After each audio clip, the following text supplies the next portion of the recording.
दालू जय श्री कृष्णा, जय श्री राम, जय श्री राधे राधे, जय श्री महाकाल।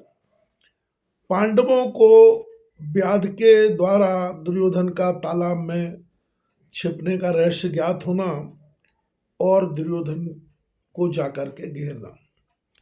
जिस समय अश्वत्थामा, कृपाचार्य और कृतवर्मा तालाब में छिपे हुए दुर्योधन से बातचीत कर रहे थे, उसी समय कुछ व्याध वहां पर आ निकले। वह मांस आदि लेकर पांडव शिविर में जा रहे थे। मार्ग में श्रम दूर करने के लिए वह व्याध वहीं उस तालाब के किनारे बैठ गए। तब उन लोगों ने अश्वत्थामा आदि की बातें सुन ली और उन्हें निश्चय हो गया कि दुर्योधन इस तालाब में छुपा हुआ है। पांडवों द्वारा दुर्योधन की खोज हो रही थी।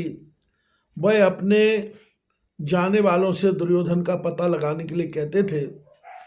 उन व्याधों को पांडव की इस खोज के प्रयत्न के संबंध में मालूम था, अतः वह शीघ्र ही पांडवों के शिविर में पहुंचे और राजा युधिष्ठिर से दुर्योधन के तालाब में छिपे रहने की सूचना दी।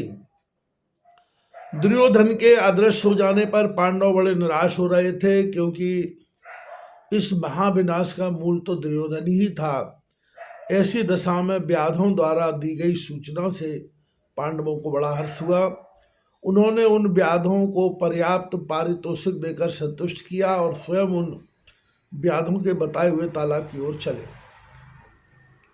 दृष्टद्युम्न, शिखंडी, युधामन्यु, सात्यकी, उद्यम मौजा, द्रौपदी के 5 पुत्र और 5 चाल से युधिष्ठिर के साथ साथ चली। पांडवों की हर्षध्वनि और सेना के कोलाहल को सुनकर अश्वत्थामा ने दुर्योधन से कहा, महाराज, मालूम होता है पांडवों को आपके यहाँ छुपने की सूचना मिल गई है और वे सेना सहित इधर आ रहे हैं। यदि आप आज्ञा दें तो हम भी यहाँ से चले जाएं। दुर्योधन ने उन्हें भी जाने की अनुमति दी और कहा कि मित्रों, इस समय तुम भी कहीं सुरक्षित स्थान में जाकर अपनी रक्षा करो। दुर्योधन की आज्ञा पाकर वे तीनों पास ही घने वन में प्रवेश कर गए और वहां जाकर विश्राम करने लगे। तदनंतर पांडव उस तालाब के समीप आए और उस तालाब में जल स्तंभ को देखकर श्री कृष्ण से कहने लगे, वासुदेव, इस जल स्तंभ से रक्षित पापात्मा दुर्योधन का किस प्रकार वध किया जाए। उसका जीवित रहना हमें सदैव ही दुख देगा। वह हमें नष्ट करने के लिए एक न एक षड्यंत्र की रचना करता ही रहेगा। अतः ये माधव, अब आप वह प्रयत्न बताइए जिससे कि दुर्योधन इस तालाब से बाहर निकले। श्री कृष्ण ने कहा, धर्मराज, कटु वाक्यों द्वारा दुर्योधन को उत्तेजित करके जल से बाहर निकाल लेना संभव है, क्योंकि वह उग्र स्वभाव और अभिमानी होने के कारण किसी के तीखे शब्द सहन नहीं कर सकता। श्री कृष्ण की युक्ति के अनुसार युधिष्ठिर ने जल में छिपे हुए दुर्योधन को संबोधित करते हुए कहा, कायर दुर्योधन, अपने प्रियजनों, मित्रों और सगे संबंधियों का नाश कराकर अपने प्राण बचाने के लिए यहाँ छिपे बैठे हो। लोग तुम्हें बड़ा वीर और पराक्रमी बतलाते हैं, किंतु यहाँ छिपे देखकर हमें यह बात बिल्कुल असत्य मालूम देती है। यदि वास्तव में तुम क्षत्रिय हो, वीर हो, तो बाहर निकल कर आओ और हमें मारकर या तो संपूर्ण पृथ्वी के स्वामी बनो या हमारे इस भाष्य से मर करके स्वर्गलोक को जाओ। युधिष्ठिर की बातें सुनकर दुर्योधन ने कहा, धर्मराज, आपने प्राण किसे प्रिय नहीं होते। यदि हम भी अपने प्राणों की रक्षा करने के विचार से यहाँ बैठे हों तो इसमें क्या बुराई है, किंतु मैं प्राण बचाने के लिए नहीं बैठा, बल्कि युद्ध करते करते थक गया हूँ। विश्राम कर लेने पर मैं आपसे अवश्य युद्ध करूँगा। आप तनिक देर ठहरने का कष्ट करिए। युधिष्ठिर ने कहा, दुर्योधन, अब तक हम बहुत ठहर चुके हैं, अब हम नहीं ठहर सकते। तुम शीघ्र ही जल से बाहर निकलो और हमसे युद्ध करो। दुर्योधन ने कहा, युधिष्ठिर, हमारे सगे संबंधी, बंधु बांधव, मित्र व सहायक एक एक करके इस युद्ध में मृत्यु की भेंट हो चुके हैं। भीष्म, द्रोण, कर्ण आदि अकेले ही संसार को कपा देने वाले महारथी अकेले ही इस पृथ्वी को शून्य करके चले गए। अब मैं इस बंधुहीन और वीर रहित शुष्क पृथ्वी के राज्य को नहीं लेना चाहता। मेरा जैसा स्वाभिमानी कोई भी राजा इस तरह का राज्य पाने की इच्छा नहीं करेगा। यद्यपि मैं इस समय भी तुम्हें पराजित करके राज्य प्राप्त कर सकता हूं, परंतु मैं अब अधिक जीना नहीं चाहता। मुझे संसार से वैराग्य हो गया है। युधिष्ठिर ने कहा, दुर्योधन, अब इस राज्य के मिलने का कोई प्रश्न नहीं। अब तो हम और तुम दो में से एक ही संसार में रहेगा। अब तुम कितना ही करुण विलाप करो, हम दया नहीं करेंगे। बाहर निकलो, अपने तीखे बाणों से हम तुम्हारे मस्तिष्क के टुकड़े टुकड़े कर देंगे। दुर्योधन से अब अधिक सहन न हो सका। युधिष्ठिर के तिरस्कारपूर्ण वचनों से उसे बड़ा उत्तेजित किया और वह पानी से बाहर निकल आया और बोला, हे धर्मराज, हम इस समय निशस्त्र हैं, अकेले हैं। आपके पास शस्त्र हैं, सेना है, आपके बंधु बांधव भी आपके पास हैं। एक निशस्त्र योद्धा का बहुत से सशस्त्र सैनिकों से युद्ध करना धर्मसंगत नहीं। यदि आप में से कोई एक योद्धा हमसे युद्ध करे तो इस प्रकार अब भी युद्ध करके हम सबको परास्त कर सकते हैं। दुर्योधन की बात को सुनकर धर्मराज को बड़ी हंसी आई और वे कहने लगे, युधिष्ठिर, आज तुम हमारे प्राणों पर आ बनी है। तब तुम्हें धर्म का स्मरण हुआ है। उस दिन अभिमन्यु भी अकेला ही था। उस अकेले और निशस्त्र बालक को 7 महारथियों ने मिलकर क्यों मार डाला? उस समय तुम क्यों इस धर्म को भूल गए थे? विपत्ति पड़ने पर तो सबको धर्म याद आता है, लेकिन हम तुम्हारे साथ वैसा बर्ताव नहीं करेंगे। तुम जो चाहो वह हथियार लो, शिरस्त्राण और कवच लो और हम में से जिसके साथ तुम्हारा जी चाहे उससे युद्ध करो। यदि हम 5 में से तुम किसी भी एक को पराजित कर दोगे तो हम संपूर्ण राज्य तुम्हें दे देंगे। युधिष्ठिर की इस बात को सुनकर दुर्योधन बड़ा प्रसन्न हुआ और उसने युद्ध के कवच और शिरस्त्राण पहने और हाथ में गदा लेकर बोला, हे धर्मराज, अब मैं तुम में से जिसकी इच्छा हो वह हमारे साथ गदा युद्ध कर सकता है। श्री कृष्ण दुर्योधन के गदा युद्ध के कला कौशल के संबंध में जानते थे कि पांडवों में उसके समान गदा युद्ध करने वाला कोई नहीं है। युधिष्ठिर की इस प्रतिज्ञा से उन्हें निश्चय हो गया कि पांडवों के भाग्य में राज सुख है ही नहीं। उन्हें तो परमात्मा ने वन में रहकर कंदमूल फल खाकर पेट भरने के लिए ही उत्पन्न किया है। इस विचार से उन्हें युधिष्ठिर पर बड़ा क्रोध आया और कहने लगे, धर्मराज, तुमने क्या सोचकर एक ही आदमी के मारे जाने पर संपूर्ण राज्य को ले जाने की अनुमति दे दी? यदि दुर्योधन ने नकुल से युद्ध करना मांग लिया तो क्या आप आशा करते हैं कि नकुल दुर्योधन को पराजित कर आपके राज्य को बचा लेंगे? श्री कृष्ण के संताप को देखकर भीम ने कहा, हे देवकी नंदन, आप इतने दुखित क्यों होते हैं? भीमसेन के जीते जी दुर्योधन कभी विजयी हो सकता है? कदापि नहीं। आज गदा युद्ध में मैं उसे निश्चित समाप्त कर डालूंगा।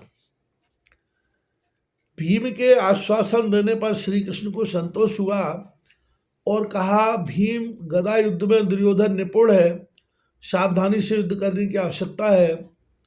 इसी समय हलधर बलराम अपनी तीर्थ यात्रा समाप्त करके उस स्थान पर आए। सब लोगों ने उनका स्वागत किया और उनका चरण स्पर्श करके युद्ध का सारा वृतांत कह सुनाया। भीम और दुर्योधन दोनों शिष्यों ने अपने गदा युद्ध के आचार्य बलराम जी को नमस्कार किया। बलराम जी ने उन्हें हृदय से लगाया और कहा, वीरो, 42 दिन के तीर्थाटन के पश्चात भी हम यहाँ अपनी आशा के प्रतिकूल युद्ध होता हुआ देख रहे हैं। हम किसी भी पक्ष से युद्ध में शामिल न होने के लिए ही तो तीर्थ यात्रा पर करने गए थे, लेकिन अंत में दोनों शिष्यों को गदा लेकर युद्ध करने के लिए तैयार देख रहा हूँ। अब हम भी अपने शिष्यों का गदा युद्ध अवश्य देखेंगे, किंतु यह स्थान युद्ध के लिए उपयुक्त नहीं। इसकी अपेक्षा कुरुक्षेत्रीय युद्ध के लिए ठीक है।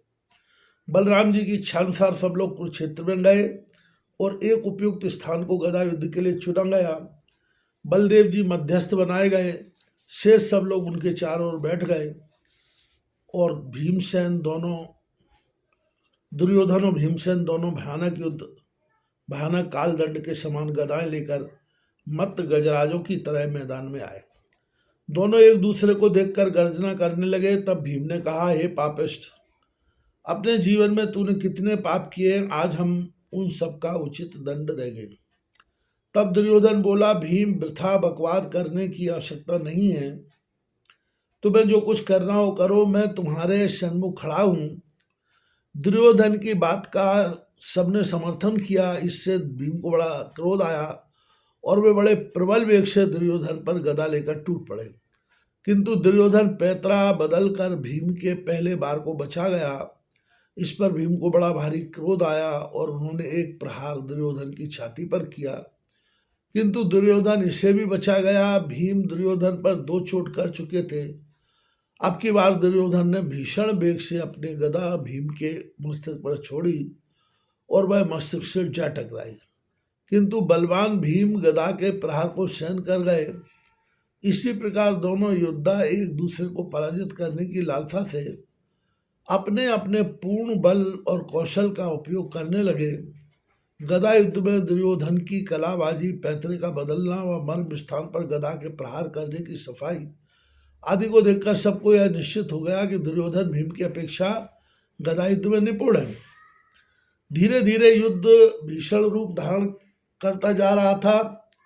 दुर्योधन बार बार भीम के ऊपर चोट मारते, परंतु बलवान भीम उसे सहन कर जाते और उसी समय प्रहार का प्रत्युत्तर भीषण प्रहार से देते, किंतु दुर्योधन की बार बार की चोटों से भीम के कवच के टुकड़े टुकड़े कर दिए। भीम इतने पर भी धैर्य के साथ लड़ रहे थे। यह बलवान भीम की ही सामर्थ्य थी कि अब तक अखाड़े में जमे हुए थे। यदि कोई और होता तो अब तक निश्चय ही अखाड़ा छोड़कर भाग गया होता। भीम की ओर देखकर श्री कृष्ण को बड़ी चिंता हुई और उन्होंने अर्जुन से कहा, अर्जुन, इस शठ के साथ धर्म युद्ध करने से भीम इसे पराजित नहीं कर सकते, इसे तो शठता से ही मारना होगा। इस समय भीम को अपनी प्रतिज्ञा पूर्ण करने के लिए इसकी जंघा पर आघात करना चाहिए। अर्जुन श्री कृष्ण का मंतव्य समझ गए और उन्होंने भीम की ओर देखकर अपनी बाईं जांघ पर थपेड़ा मारा। भीम भी अर्जुन के संकेत को समझ गए, उन्हें अपनी प्रतिज्ञा का स्मरण हो गया। शीघ्र ही पैतरा बदलकर वे दुर्योधन के वाम भाग में पहुंच गए और दुर्योधन को धोखा देने के लिए बड़ी ही उदासीनता से लड़ने लगे। उन्होंने जानबूझकर दुर्योधन को अपने ऊपर वार करने का अवसर दे दिया। भला दुर्योधन अवसर से कब चूकने वाला था, वह एकदम भीम पर टूटा। उधर भीम भी सारी शक्ति लगाकर दुर्योधन की ओर लपके। भीम को इस प्रकार बेवकूफ से आक्रमण करते देख दुर्योधन बार बचाने के लिए उछला। उछलते ही भीम ने उसकी जांघ पर अपनी गदा का प्रबल प्रहार किया। गदा के इस प्रहार से दुर्योधन की जांघ की हड्डी तोड़ दी। वह खड़ा न रह सका और पृथ्वी पर गिर पड़ा। गिरे हुए दुर्योधन के शीश पर लात मारकर भीम कहने लगे, पापी द्रौपदी के अपमान करने का फल भोग। भीम के इस नीच कर्म की सबने कड़ी निंदा की। स्वयं धर्मराज ने उन्हें बहुत लताड़ा और कहा, भीम, नीति से या अनीति से तुमने अपनी प्रतिज्ञा पूरी कर ली, किंतु अब और अधिक अनीति का व्यवहार न करो। कुछ भी सही, आखिर दुर्योधन हमारा भाई है। सेना, भाई, बंधु, पुत्र आदि से रहित इसकी दशा सोचनी है। अब इसके साथ अपमानजनक व्यवहार करना उचित नहीं। मृत्यु मुख में पड़े हुए शत्रु का भी अपमान नहीं करना चाहिए। तदनंतर युधिष्ठिर बड़े करुणा विगलित स्वर में दुर्योधन से कहने लगे, भाई, यद्यपि यह सब तुमने अपने किए हुए कुकर्मों का फल पा रहे हो, परंतु तुम्हें सोच नहीं करना चाहिए। तुम तो चिर शांति की गोद में सोने जा रहे हो, लेकिन हमें न जाने अपने बंधु बांधवों के वियोग से कब तक दुखी जीवन बिताना पड़ेगा। गदा युद्ध की नीति के विरुद्ध दुर्योधन को मारा गया देखकर गदा युद्ध के आचार्य बलराम को बड़ा क्रोध आया। वे कहने लगे, युद्ध नीति कहती है कि गदा युद्ध के समय नाभि से नीचे गदा का प्रहार नहीं करना चाहिए, किंतु भीम ने दुर्योधन की जांघ पर प्रहार करके नियम का उल्लंघन किया है। इतना कहकर उन्होंने अपना हल शस्त्र उठा लिया और भीम को मारने के लिए दौड़े।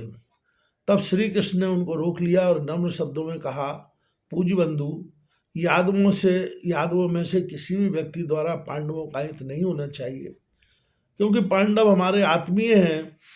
युगों के पश्चात पांडव आज कौरवों द्वारा दी गई विपत्तियों से छुटकारा पा सके। इनका मुख हमारा, इनका सुख हमारा सुख है और इनका दुख हमारा दुख है। दूसरे भीम ने भरी सभा में दुर्योधन की जांग को तोड़ने की प्रतिज्ञा की थी। उन्हें वह प्रतिज्ञा भी तो पूरी करनी थी। श्री कृष्ण की इन बातों से बलराम रुक तो गए, लेकिन उनका क्रोध शांत न हुआ। वे कहने लगे, श्री कृष्ण, नीति व्यक्तिगत लाभ हानि व संबंध को नहीं देखती।